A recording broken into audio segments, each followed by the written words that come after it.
आपका इस पे क्या कहना है? वोट चोरी असल में है क्या, हो रही है या बस एक प्रोपोगंडा हो गया विपक्ष का? ये राहुल गांधी जी की अपनी एक सोच है। उनको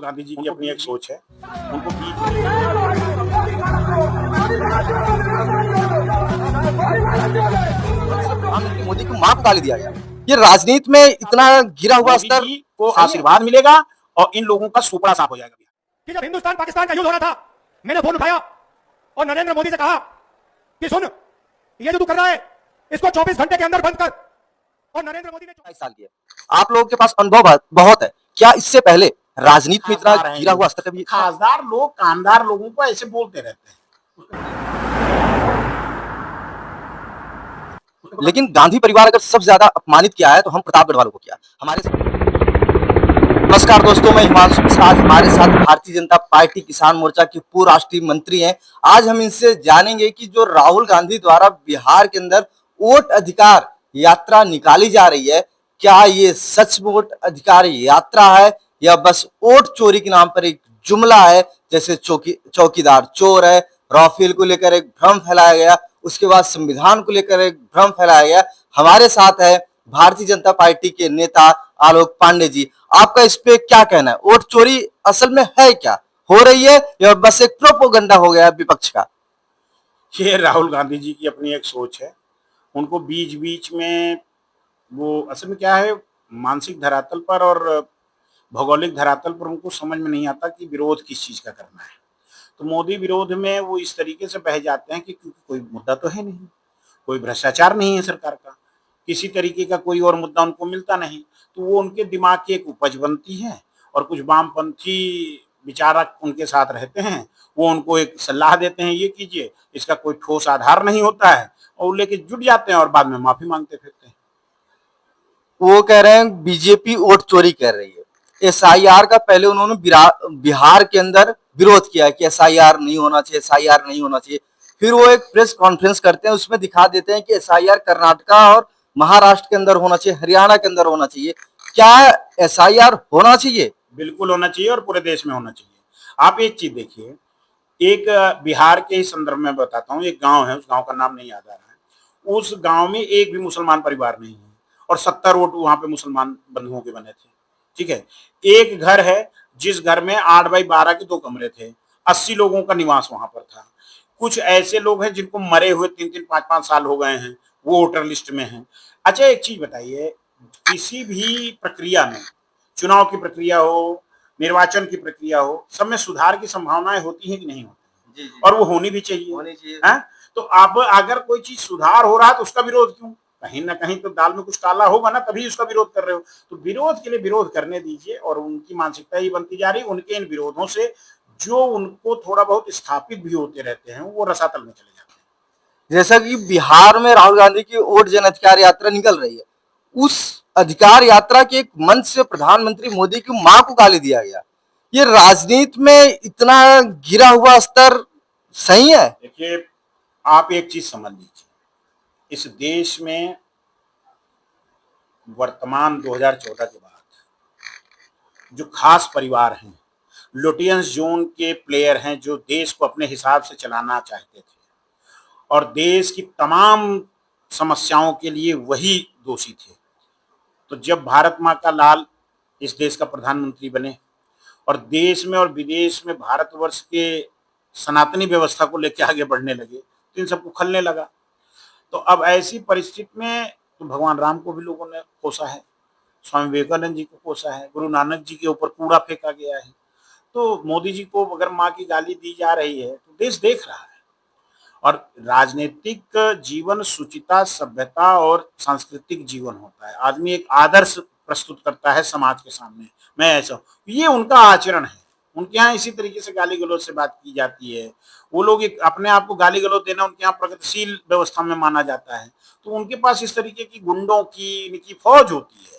तो वो अगर प्रधानमंत्री जी को गाली दे रहे हैं तो मैं उनकी बुद्धि पर तरस खाता हूँ, उनके आचरण पर और उनके संस्कार पर तरस खाता हूँ। इसमें प्रधानमंत्री जी का कुछ नहीं, क्योंकि माता जी तो ब्रह्मलोक में विलीन हो चुकी हैं और वो इतने हजारों, 140 करोड़ देशवासियों की दुआ लेती रहती हैं। कि हमें ऐसा लाल पैदा करके मेरे देश के लिए आपने दिया कि जिसने हमारा उद्धार किया और हमारे देश को प्राचीन व्यवस्था में ले जाने का काम किया और आधुनिकता के रूप में डिजिटल इंडिया तमाम तमाम तमाम सोच प्रगतिशील आज अमेरिका हमको आंख दिखा रहा था, कल देखिए उसके ही न्यायालय ने उसको दोषी ठहरा दिया। हमने सबको बैठा दिया जिस तरीके से वो है। आज भी हमारी ग्रोथ 7.5 जीडीपी में ग्रोथ बढ़ रही है। तो ये सब उस माँ के लाल ने ही किया है। अगर उस माँ को कोई एक व्यक्ति या एक पार्टी गाली देती है तो उनकी मानसिकता दर्शाती है और बाकी उनके और उनके माँ के प्रति पूरे देशवासियों के अंदर अपार श्रद्धा अपार सम्मान है। तो चुनाव, बिहार में चुनाव है, बिहार चुनाव में इसका कोई प्रभाव पड़ने वाला है? क्योंकि बीजेपी की आदत है, नरेंद्र मोदी खासकर इन मुद्दों को लेकर भावनात्मक है और वो रोने से लगते हैं। क्या इसका कोई प्रभाव बिहार चुनाव में पड़ने वाला है? प्रधानमंत्री जी कभी रोते नहीं, भावनात्मक बात कहते हैं। वो आम जनमानस का नेतृत्व करते हैं, आम जनमानस के जीवन को जीकर यहाँ तक पहुंचे हैं। तो अगर वो कोई बात करते हैं तो जो हमारे जैसे कार्यकर्ता या लाखों करोड़ों लोग जो देश के हैं उनके साथ अपनी भावनाओं को जोड़ लेते हैं।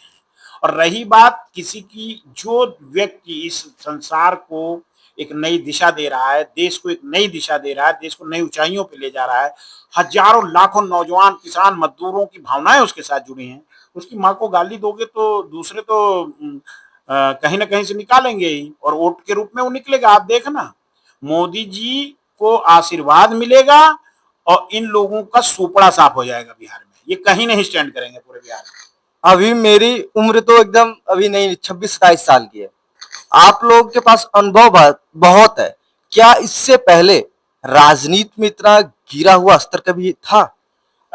जब इनकी दादी जी प्रधानमंत्री थी तो ऐसा स्तर लोग बताते हैं, मैं तो छोटा था, लेकिन लोग बताते हैं वहां भी ऐसा ही था, सांसदों को भी गाली दी जाती थी। ऐसा है, उदाहरण है उनके यहाँ।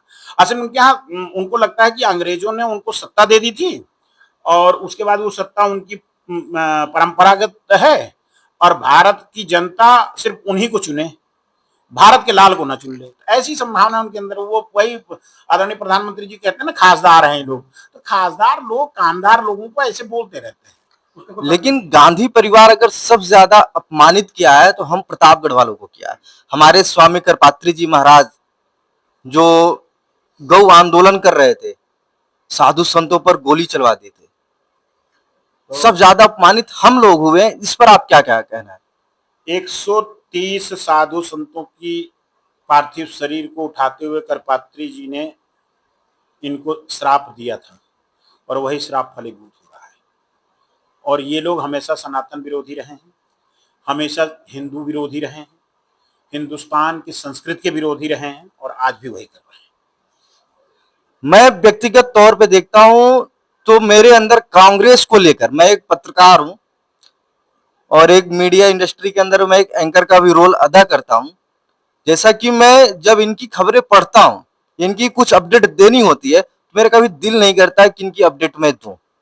वो आप ही की भावना नहीं है। ऐसे देश में जो भी लोग देश के प्रति सोचते हैं वो इनसे स्वतः नफरत हो जाती है। इनसे जो देश के लिए सोचते हैं वो इनसे स्वतः नफरत करने लगते हैं। उसमें मोदी जी की या भारतीय जनता पार्टी की या ऐसी किसी की भूमिका नहीं होती है। जो देशभक्त हैं, देश के लिए सोचेंगे, वो इनसे नफरत अपने आप स्वतः करने लगेंगे। मैं सोचता हूँ, फिर मेरे दिमाग में आ जाता है ना, स्वामी करपात्री जी महाराज को इन्होंने अपमानित किया था, तो एक प्रतापगढ़ का निवासी होने के कारण मेरे अंदर वो भावनाएं जागृत हो जाती हैं जो इन्होंने हमारे स्वामी करपात्री जी महाराज के साथ किया था। नहीं, ये सिर्फ स्वामी जी के साथ नहीं किया, इन्होंने पूरे साधु संत समाज के साथ किया, इन्होंने सनातन व्यवस्था के साथ किया, इन्होंने हमारे मंदिरों के साथ किया, इन्होंने हमारी भावनाओं के साथ किया, इन्होंने हमारे गुरुकुल के साथ किया, इन्होंने हमारे संस्कृत को खत्म करने का पूरा प्रयास किया। लेकिन हम इतने अडिग और व्यवस्थित लोग हैं कि हम कभी खत्म हुए नहीं। और ये अब इनका दर्द ऐसा है कि उसको पोषित करने वाला, संचालित करने वाला, संरक्षित करने वाला, संवर्धन करने वाला प्रधानमंत्री आ गया है।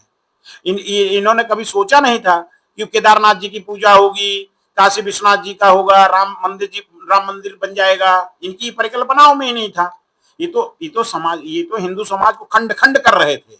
अब हिंदू समाज अखंड हो गया, इनको तकलीफ हो रही है। जी, हमारे साथ अभी थे आलोक पांडे जी, जो भारतीय जनता पार्टी के नेता है। इन्होंने वोट चोरी से लेकर ट्रंप के मुद्दे को लेकर हर एक मुद्दे पे बेबाकी के साथ चर्चा किया। बहुत बहुत धन्यवाद आपका।